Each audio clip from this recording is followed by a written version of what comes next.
Hey, y'all. I'm from Texas. Okay, so I looked online at like tips for storytelling, and they said, talk about something that's high stakes. So I thought, what was the most high stake moment of my life? When I was 49, I joined roller derby. That wasn't it. That wasn't it. When I was around 40, I moved here from Texas, immediately wrote a story for Illinois Times that completely pissed off the entire Springfield Police Department and the State Journal-Register. And then, here's the risky part, got a license plate with my name on it.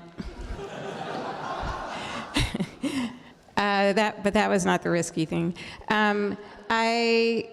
When I was 26, I got on a boat and moved to Alaska. But the most high stakes risk that I can think of happened a few years before that. I was working at the Dallas Morning News, and I was writing a story, a long magazine cover story about a woman who had placed her baby for adoption.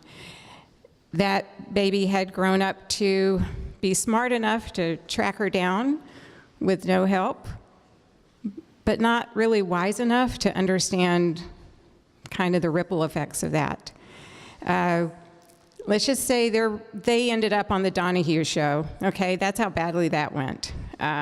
So in the midst of telling that story for them, I realized that I owed my own birth mother a letter. It was something I've been putting off since my 21st birthday. That's when my college boyfriend decided that the best gift he could give me would be to take me to San Antonio, to the home for unwed mothers, where I was born. So that's where I filled out some paperwork for this nice social worker named Joanne, and a few weeks later, she sent me a packet of non-identifying information. She also reached out to my birth family to see if they would be open to having contact with me. And the answer she told me was, not at this time. My heart kind of heard no, but what she said was not at this time. I didn't cry about that. I mean, what are you going to do, right? And she said what I should do is write a letter that she would keep in a file, and that way, if they ever called, the letter would be there. I kind of put that on the way back burner. So here I was at the morning news writing this story, and it occurred to me, like, what if they did call and there wasn't a letter? So I called Joanne. She was still there. It had been a few years. She was still at the adoption agency. And she immediately started lobbying me to let her call them again. I'm like, are you crazy, lady?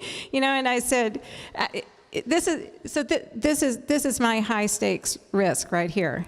I kind of felt like she told me that I had been one of her first cases and that she'd gotten a lot better at talking people into this.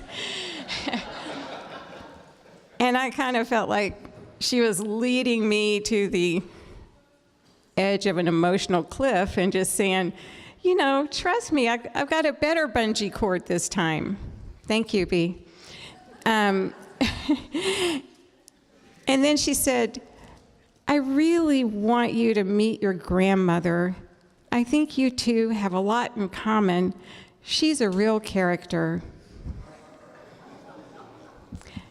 And so I said yes, mainly because I felt sorry for Joanne that's her idea of how to persuade me, but I could tell she was really trying. So I said yes, and sure enough, it was a little better result.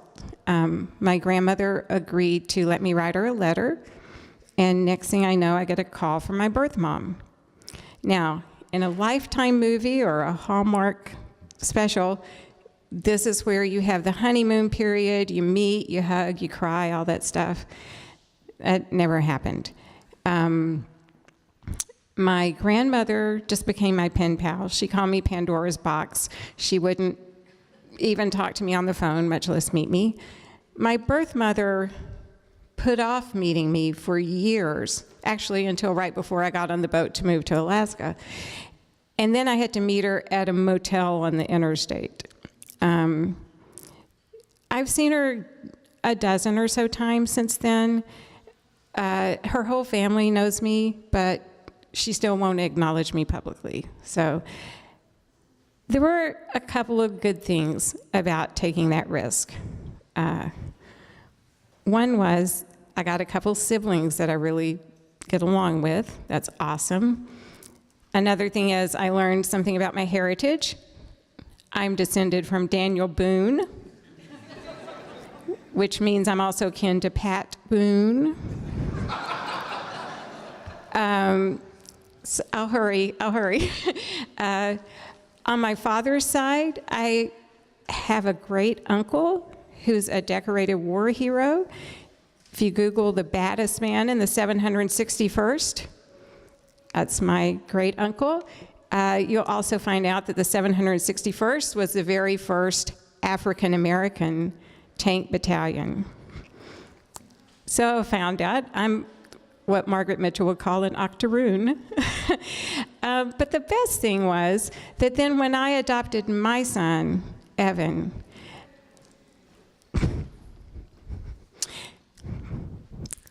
stop the clock. We made it such an open adoption that I feel like his birth family kind of adopted me too. He's going to graduate a month from today. They will be the ones here flagrantly violating the hold your applause till the end rule. And one last thing, I know I'm out of time, but Evan's birth mother was also adopted. And I had tried for years to help her connect with her birth family. Nothing ever worked because she was placed through social services. At Christmas, Ancestry.com put their kits on half price. I sent her a kit, and a couple months later, her birth mother called. Now, my kid will never have to take the same high-stakes risk that I did. Thank you.